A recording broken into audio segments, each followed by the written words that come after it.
Of the whole back three, who you not going into 50-50 with? Oh. Of the whole back three. I'll be honest with you, I'm not going with Nairn. Over Sinks. Do you know why? Do you know why? I felt his foot step on me. Bloody hurts, let alone his whole body. He's a size 13. Let's just leave it at that. Yes, guys. I know you guys have been asking in the comments what's been happening to the old squad. We get that question a lot. We got two people here that can answer that question very well for you. But first, let's start with Ruben. Ruben, you disappeared a little bit at the beginning of the last season for it, and you've come back to us. Can you just tell us where you've been and what you've been up to? From the start of pre-season last year, I was at Charlton. And I was there for basically a year. Hear that. First few weeks, got off from my pro. Took a while to sign because of problems in and around the team, in the club, financially. And I got injured, so I was out for 3 months. So, yeah, it was a very big, I wouldn't say it was a minor setback. Yeah. But it was still a lot. I just got off with my pro. Yeah, that's I the got dream. injured. You get that. It was a very difficult moment for me. Obviously, I recovered, had to do what I had to do to get back. Came back. Jan. Came back. Played my first game back against Tottenham. Then I went from there, starting again, playing, doing my thing. And then, obviously, whatever happened. I mean, politics, Football politics. Yeah. Can't go too tough Contract into got that taken one. down and man, but just gotta keep your head up, man. Move on. Minor setback for a major comeback. You lot wait on my boy, man. Just wait on him. Footballer, fam. And But now start of the season, I'm at Pires first team. Obviously I still got a couple clubs interested from where I was at before. So hopefully get moved Only soon. up, man. Only way is up. Like Maz said, gotta be clinical. Goals and assists, Yeah, mate. most important. Goals and assists, get your name out there, man.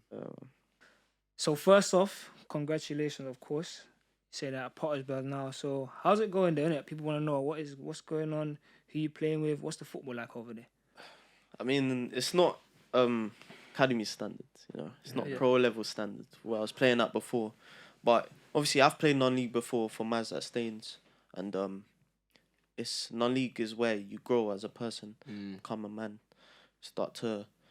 I wouldn't say I enjoy playing non-league more. Yeah. Because I don't, but you gotta get into it. You gotta get used to it to get where you want to be. Obviously, I'm playing with Amin. Amin's there as well. Mr. Juma. We're both doing well. Playing. That's good to hear, man. That's good to hear. So basically, Scary duo. Scary. I like that. Bonnie and Clyde types. 2 number 10s. As you just mentioned that you have Amin playing on your team, just give us a brief summary of how he's doing and how he's getting on at Pottersburg with you.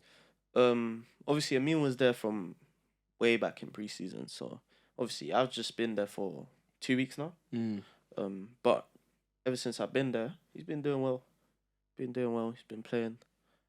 I vouch for him as well. Playing left. Yeah. Number 10, I've been hearing a lot of things. I got a few friends at Potter's Bar. Good Obviously player, played with the manager, so yeah, he's doing well there. He's obviously both of them got to keep their feet in the ground, man, and kick on. Because, like I said, I played with the manager, and he's a tough one to play under. But when it's going right for you, you trust me, you'll enjoy your football under him. Yeah, 100%. Cool. As you lot know, Hamza and Jaden have both left the RB. So, Gaffer Maz, what do you have to say about that? 2 clinical players in the midfield. Conducting stuff.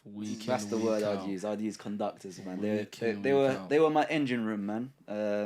Without them, I probably wouldn't have played a 3-4-3.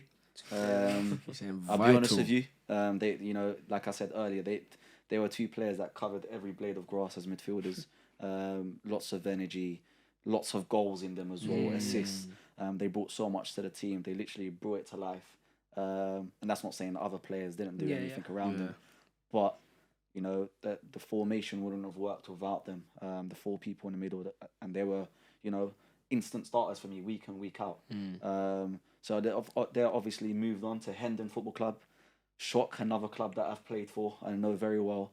So yeah, they're Jaden was there last year, so he he's cemented this place, but Hamza's been in the last few weeks and whatnot, and you know, I'm seeing it all over Twitter and whatnot. You know, he's picking up MLM, Jaden scoring goals. Hamza got that great goal against Arsenal, even though they lost. So that's a good thing. You know, at least you know he's getting his name out there and he's scoring important goals regardless of the result. And they're two players that can easily kick on in non-league and, you know, be even seen to go into the professional environment. Still young, bundles of talent, probably up there with the best players that I've worked with consistently. Because I worked with them for about 2 years, and it was not just a Wednesday training session and a Sunday game. It was, you know, there was weeks where we worked every single day or 4 times a week minimum, where they put in a hard graft. So, you know, I'm not surprised that they're doing well. Yeah, of course. I'm not surprised, man.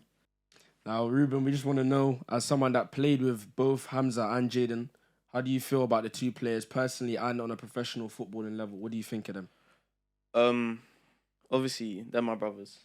They're my friends. So, obviously, I knew Jaden before he came to Rise and Ballers. I met Hamza at Rise and Ballers, and we got along very well. We even played together at Enfield Borough, doing our thing, assisting, scoring together every game consistently. Only right. But yeah, man, I'm proud of them. They're doing their thing, and hopefully they get somewhere. Yeah. They get where they want to be. 100%. Cool. So we've spoken about the midfielders. Let's talk about the defenders now. Your back three, solid back three. What's going on with them right now? But let me name them first. Sinks, E-Man, and Nyrons. Oh my Are you hearing days. that? Wait. Let me tell you guys something. I don't think people realise how solid they were. And they were like unsung heroes in the team. Consistent clean sheets. Occasionally we could see the odd 1 or 2 goals. Yeah. But with how RB set up and the amount of attacking talent we have, maybe the spotlight wasn't always on them. But I tell you what, when it came to the big games, and we're talking SC Dons, Beatties, you name it, like the YouTube games as you lot call it, boy, no one can step past them. I'll be real. And even if they do go past them, their recovery is mad. Nyron's recovery is probably the best I've seen in the game, and they all complemented one another. So Sinks was the head of the three, like he was the one that, you know, football IQ very, very high. Then E-Man was there as in terms of that leader as well. That silent leader though. He wasn't someone that would shout and whatnot, but when E-Man talks, you know, you're doing something wrong or you're doing something good. And then obviously Nyron, I call him the brute. Like he was the one that just cleans it all up, man. Cleans it all up, man. He was insane. What all three of them managed to do was not only improve their game, improved other people's game around them. And you know, they notch up with some important goals as well. So, you know, you're not just a defender for me. You know, you're a player and you can score goals. So if you feel that you can make a difference, go and do that. And you know, the coach's dream in terms of a back three. Exactly. I know a back three is a very hard formation to play, and you know, you need the right personnel for it. In terms of them, listen, quick, strong, powerful, smart with their defending, very patient with their defending. They weren't rash, and yeah, man. Listen, enjoy it, man. Enjoy it. And they probably made Ruben Carvalho's job a lot easier because, for example, when he does lose the ball and he doesn't run back. Back in the day, not anymore, man. After recover, man. He's got them three to cover him in a sense. And that was the same with Hamza and Jaden before. So those three, as well as, you know, I don't want to skip the questions, but moving on to my goalkeepers as well. I had unsung heroes, man. And you know what? The success of the team, they're a big part of it. I know everyone's a big part of it, you know, management, etc. But in terms of the playing, they might not score the goals. They might not, like I said, get the limelight. But without them, we wouldn't have gone on them winning runs. We wouldn't have been known as Rise and Ballers what it is known today for the clean sheets and being solid and, you know, playing, you know, expansive football. It starts from them. It starts from my goalkeeper, my back three. We don't just pump it long and then my midfield and attack start. It starts from them. So, yeah, man, big players, big futures. Nyron's now at Sutton Common Rovers. Last year, you know, he had a great FA Cup run. He decided to move to Sutton Common Rovers. You know, he found it better for him financially, etc. Which happens as part of football. You know, you got to cover your pockets as well, without money being the forefront in your mind. So that's that. E-Man, you know, E-Man was a tough one for me because we had a conversation and he was no banter about 50-50 in terms of staying or possibly going on his own journey. Okay, yeah. Towards the end, we both felt it was right for him to move on. Yeah. Bit closer to home where he's playing at the moment. He's playing at Peacehaven. He's getting the consistent game time men's football that he's getting. And listen, he's class, man. I'm talking on the pitch, off the pitch.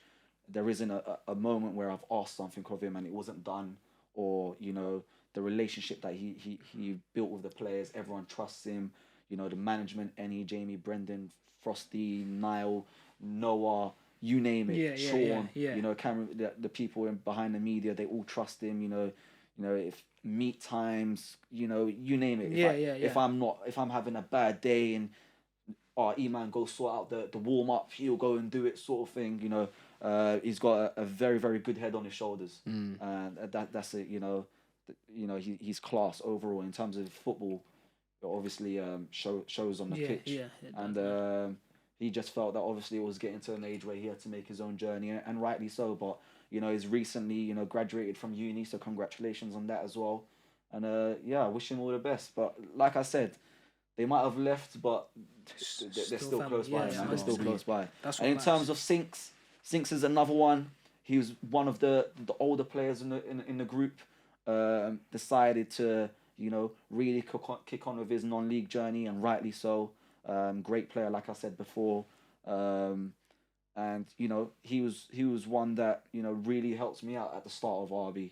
I had a lot to relate, with him, Tayshan that brought me in, Melvin, lead figureheads that that know the game, have played the game, been around important change rooms, both in promotion winning change rooms and relegation battling change rooms. So they got that experience where we bounced off one another. So in terms of Sinks, he's moved on, rightly so, to kickstart his non-league career. So he's now playing at Haywards Heath. It's a good level for him to mature even more and grow and hopefully kick on. When I was at Willing, I brought him in, I brought Nyron in, and I brought E-Man in. As my back three whenever we needed extra players in training, and they didn't step a foot wrong. It was only because we had a full squad that they eventually weren't signed in the end. But for them to be able to do at Conference South level, they for me, they have no excuses.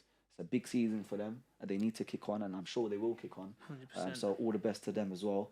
All the best. And that's my defensive three wrapped up, man. Of the whole back three, who are you not going into 50-50 with? Oh. Of the whole back three. I'll be honest with you, I'm not going with Nyron. Over Sinks? Do you know why? Do you know why? I felt his foot step on me. Bloody hurts, let alone his whole body. He's a size 13. Let's just leave it at that.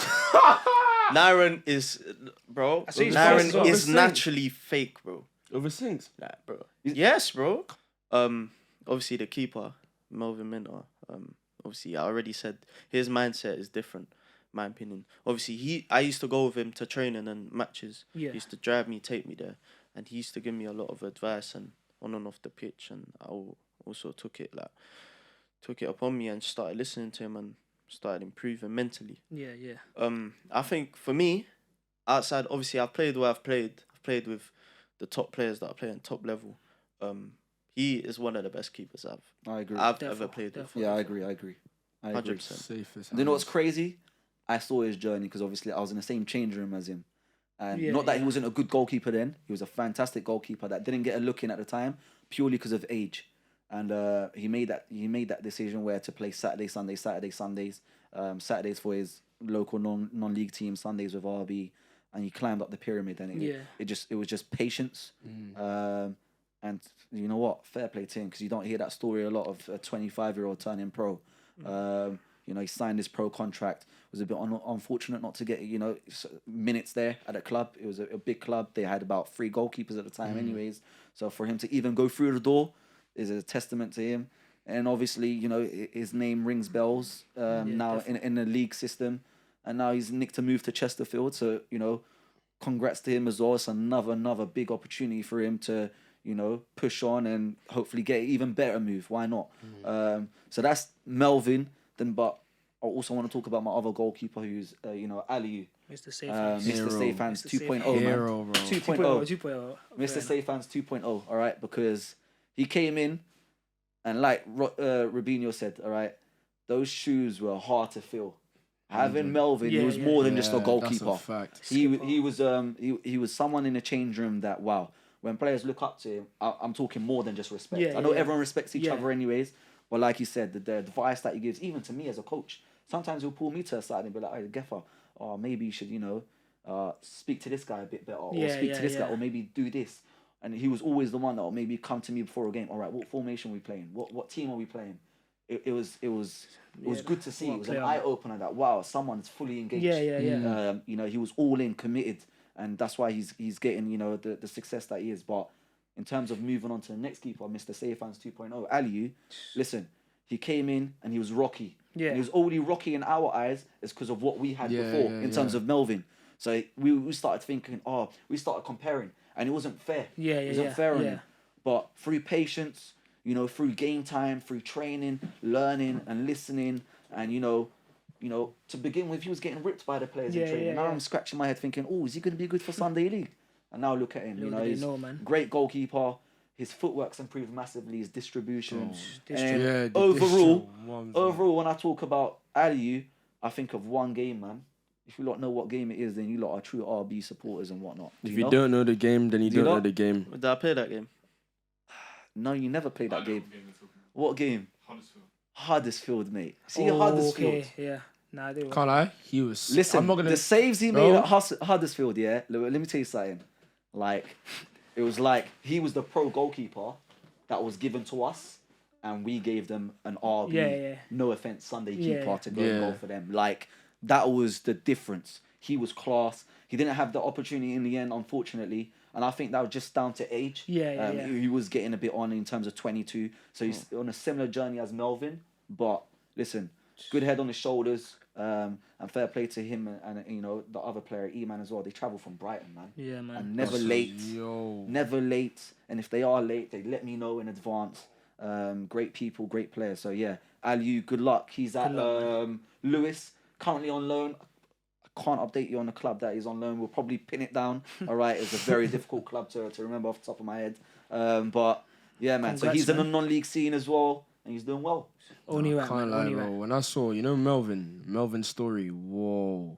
What time is he waking up? 6 a.m, bro. And then he had to work. Do you know what? That's the. Do you know when I watched that story, that was disgusting. Do you know what got to me? It's the one football, kicking it and running after it. Yeah. Do you know after that video? No banner. It's not because I felt bad for him or anything. Gave him footballs, innit? I gave him a whole bag of football.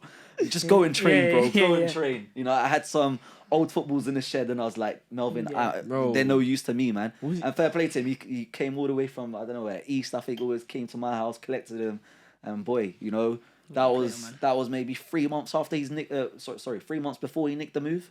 So it just shows he used that 3 months wisely, man. Yeah. 6 a.m. every day. I feel like chill out, man. I feel like it don't matter what time you train though. No, that's different. As a footballer, I have to train in the morning. It's just a habit. You know what I mean? That's like me as well. Yeah. It's just a habit. But I feel like waking up, you do need your sleep.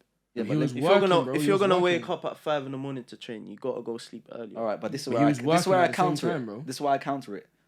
What are you doing unless it's work for you not to go to bed early to commit to a future that you really, really want? Yeah. All right, to then work hard and be ahead of everyone before they've even woken up. Exactly. So, for example, myself or Melvin, all right, and I know Tayshan used to do, etc. I've woken up, had breakfast, done my gym, done my football, and people are just waking up. Then I can go to my clients. I'm not saying I am 4 hours ahead of everyone else. No, early bird. I'm saying if me and you are in the same position, not like you'll get my shirt anyways, but if you were in the same position, all right, and I had 4 hours earlier than you, a head start, I can train, recover, and train again when you've just trained once. It's true. Oh my There we go. It is true. It's true. I'm not saying that's why Melvin was doing to the supporters. I'm not saying I don't train early. I'm not saying that. 1-0. Was it 1-0? You lot know I've been grafting. No, you've been grafting. Everyone can graft in their own way. I train, go gym, and then recover. By the time it hits 12. Where are you? Listen, I'm already recovered. All right. What are you doing at 12? You doing at 12? You're waking up. Scratchy your eyes. No, but listen, going back to that video, that's goosebumps, man. Out of all the videos, I reckon that one hit me the most. Bro, watch maybe it again. because I knew him on a more personal yeah. level before RB or anything like that. But that video, the way it was shot, you know, it was everything. nice. Was, Can't lie, yeah, this man. sounds mad, but you know, like when he was like running in the cold, he had the little net warming. Yeah, I was thinking the like, smooth oh and that. my days, bro, Movie this guy, settings. yeah, bro, he's Yeah, bro. out, bro. The victory over SC Dons. 2-0, man. Yep. 2 goal scorers in that game, Lona and Dara. Ghosted. We haven't seen them since. Is anyone any updates on them? All right. Well, I'll talk to you about Dara first. Dara, listen, he was way before my time at RB. Let me make that clear. Yeah. Like he was original when the logo was different and that. Like you lot just know the white logo. There was a different one. Veteran. If you know, you know. If all right. you don't know. So Dara was a part of that team, and you know when I came in, it was what a player, bro. I just saw it straight away. I was like, wow. Like honestly, Yeah. I wanted to mold my team around him. Like key man in midfield. I was like, yeah, he's got a bit of everything. You know, the footwork, the fast feet. He's got the goals. He's got the vision. He's got everything. He's got everything. Yeah. Physically, probably the best player I've ever seen in shape. When I'm talking veins popping out on quads and all of that, places I didn't even know existed, honestly. Anyway, so in terms of Dara, he obviously joined the Saturday scene, the non-league scene quite early, even though he was still playing RB on a Sunday, which a lot of these players did anyways. But he had the opportunity to play a lot higher, which he did. And then it came to a point where he wasn't really enjoying his football. And that's when I took over at Staines Town. And I just thought, you know what? I need to bring him in straight away. So, you know, Dara came in with me at Staines. I gave him the number 10. And I almost made him like main man. Main role. Yeah. Go score goals, go affect games. And he done that. And over that short period of time, you know, with me at Staines, and he was still currently playing with me on a Sunday with RB as well. So I was getting a lot of contact time with him. He was just growing as a player and he was improving. And now he's lucky enough to climb up the leagues, and he made a decision quite early before the season even ended that he was going to step away from RB just to give the younger boys a bit more of a light. And rightly so. So, you know, I'm pleased to say that he's signed for Chelmsford City in Conference South, Step 2. Very good football, big club, lot of fans. Nothing that he's not going to be used to anyways. And I wish him all the best, and I hope he kicks on. But going back to that RB goal, the one that he scored, bro, I had a perfect angle. Like I was behind it in a sense on the sideline. Yeah. The way he wrapped it, and then fair play to him. Big G's a very good goalkeeper. Yeah. All right, and he's he's massive as well, and he's full stretch Yeah, there. he didn't reach it. You know, Dara, hit that sweet. But he hit other goals sweetly as well, man. Dara special, 2-step overs. Two-step overs, shift and a I strike. saw he barged someone to the floor before he the finished that. tackle. I don't know who he smoked. Who got the... someone. No comment. Wait, who got the assist though? Hey. Who was the right back? Who was the right back? Who was the right back? At the time we came on was... I think it was that Mali Mao that played, and then obviously that Strictly Palms. Ryan Palmer came on. To clam me now. Yeah, but anyways, Dons was a good goal. A big game for us as a club, especially the previous result where we lost to them 3-1. So in their eyes, they see it as a 1-1 in game sort of thing. You know, in terms of the YouTube scene, that's how it is. But you know, we done more than just win that game. Was that your like we are here now? Kind of I mean, or did you feel like you were here before? Previously to that game, the week before, we beat Kenningwell. Yeah, so it was not that we are here now, but it's like we've taken over. No, you're listening. We've taken over. Yeah. And this is what I like to say all the time. I know I'm going a bit off here, but if I kept these players, and if RB wasn't about pushing players on, boy, I don't even want to talk about what we'd be doing right now. But we've got a journey. Dara's journey has now moved on to Chelmsford, and it moves on now to my next player, Lonit. Scored a crucial goal. Only played about 25 minutes that game. He came off the bench. He had a role. He was new to the team. Yeah. Only reason why, you know, Jaden started, Tashay started, that little baby started that game. So they were a bit more about that, you know, that YouTube scene style. But Lonit, listen, when I call him bloody Tony Cruz, bruv, his vision, perfect. His vision, his passing ability, his technical ability. People often think that he's not a runner because maybe the way he runs and whatnot. But listen, strong lad, never got barges off the ball or anything. And boy, popped up with some crucial goals and some crucial assists.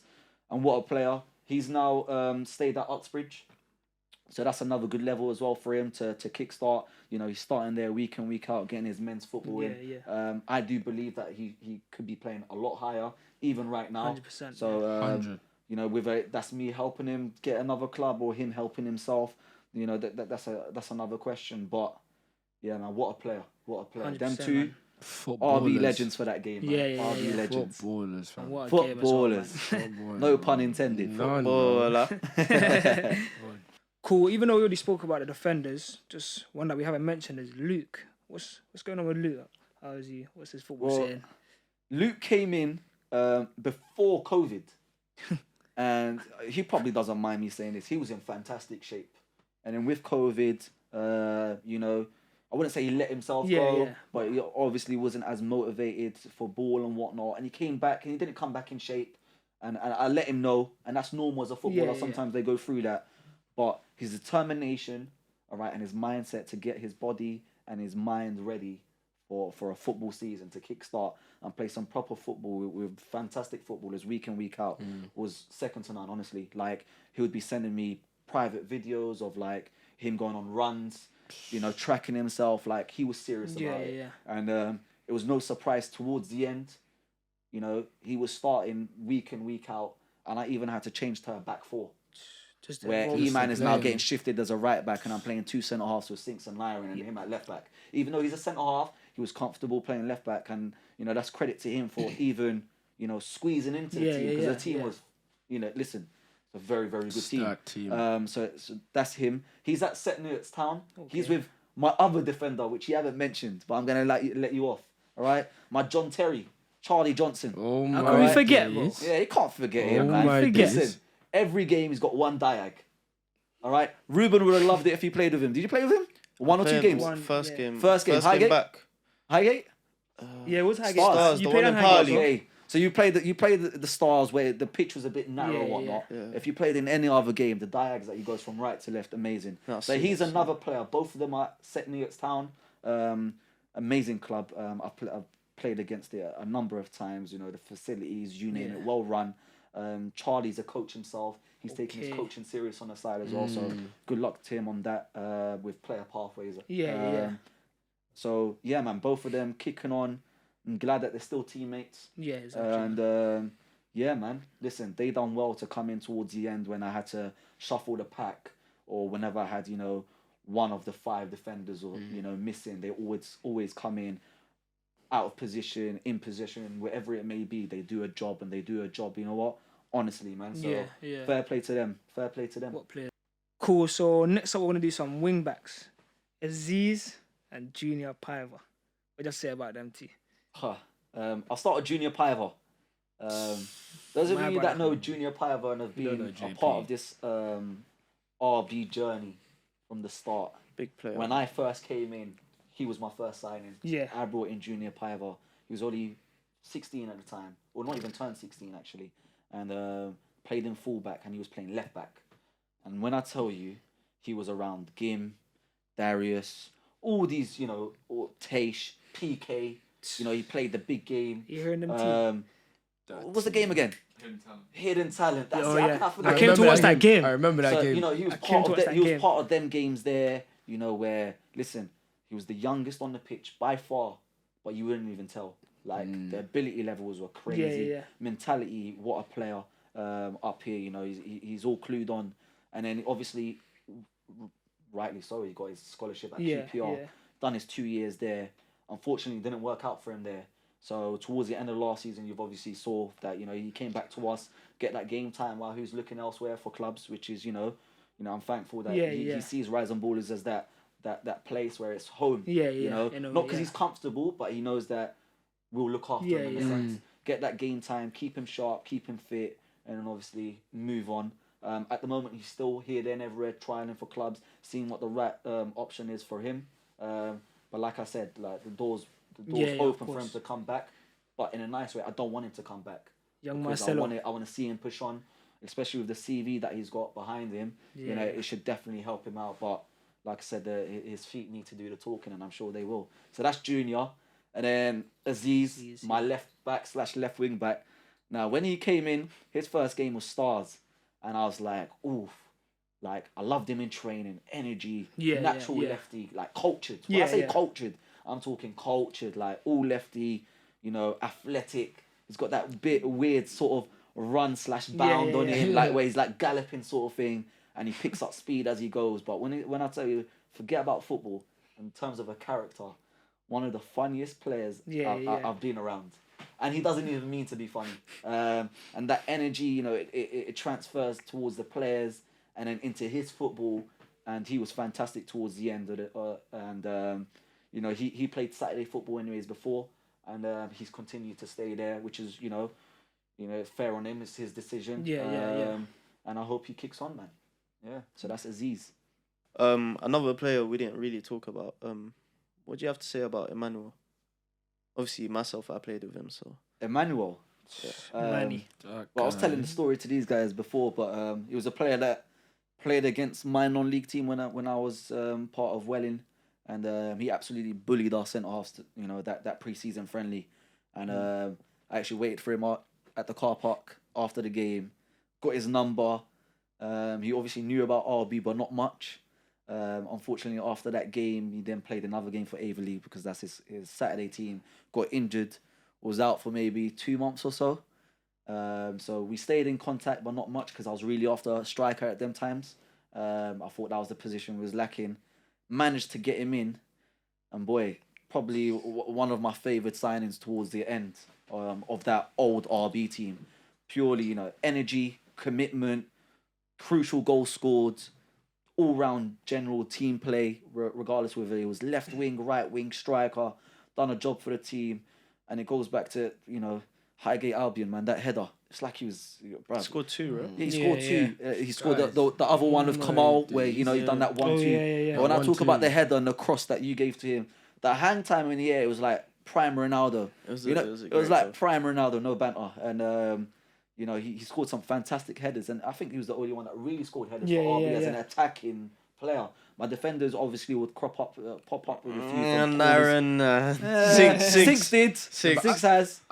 And we're talking about the pass they have. Yeah. But yeah, in terms of E-Man, lightning quick. Sometimes I think, you know, he doesn't mind me saying it, probably sometimes a bit too quick for himself. I'd like to call him as that unorthodox sort of attacker where it just falls for him. But listen, he takes things very, very quickly. He's a fox in a box. You know, little toe pokes, little side foots, finishes, very calm, cool, like very collective in front of goal. Apart from that taker's miss, which I still want him for. But you know, great player. So that's Emmanuel, and then that's it. Yeah. Who else we got? We got Sonny Dutton. Sonny Dutton. All right. Sonny Dutton was you know, when he first stood out for me, like he was obviously a part of the team, but it was the Chelsea game we played. And I think we won about 8-1, I think it was. That's ridiculous. Yeah, we absolutely, you know, we was on fire that day anyways, man. That whole team was Hamza can header too. You know? Yeah. Like, that team was probably the most well-gelled team all round. As me being a coach, I reckon. It was up there. We had the Zaids as well. That team, flying squad. The flying squad, to be fair. Like, when Gim was playing too, Gim was in the 10. Like, listen, Gim and Darius either side of Illiman in the 10 will give them a big game as well, don't get me wrong. And that's very tight. That's a matter of opinions, but I'm talking overall as a squad. That was a big squad that he was a part of. And it's not like... Sonny, for me, as a coach and how I see it, I respect him highly. But it just felt like he always needed to prove himself, so he would always do the hard things. Whenever he simplified his game, wow, what a player. What a player. He obviously has great support from his dad. I've got a great relationship with his dad. And obviously, you know, he scored some crucial goals from RB that we needed. He was a goal scorer. He was a goal scorer. Whether you like it or not, you know, he was always on the team sheet. You know, true, and what I like to call it is, when I said earlier in the podcast, is like, he had that bit of selfishness about him. You know, he wants to shoot, rightly so. Maybe now him going into the non-league, well, he's been a part of non-league for a while and playing Saturday football, but him now playing it more consistently and getting the game time, maybe he will learn even more the defensive side of the game, which I thought slightly sometimes lacked.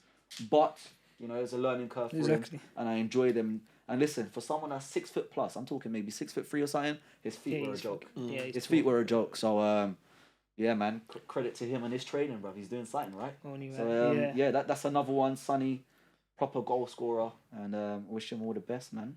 As always. Another player that I enjoyed playing with. Okay. That was part of the flying squad. But I don't think you can guess. Cads. Nah.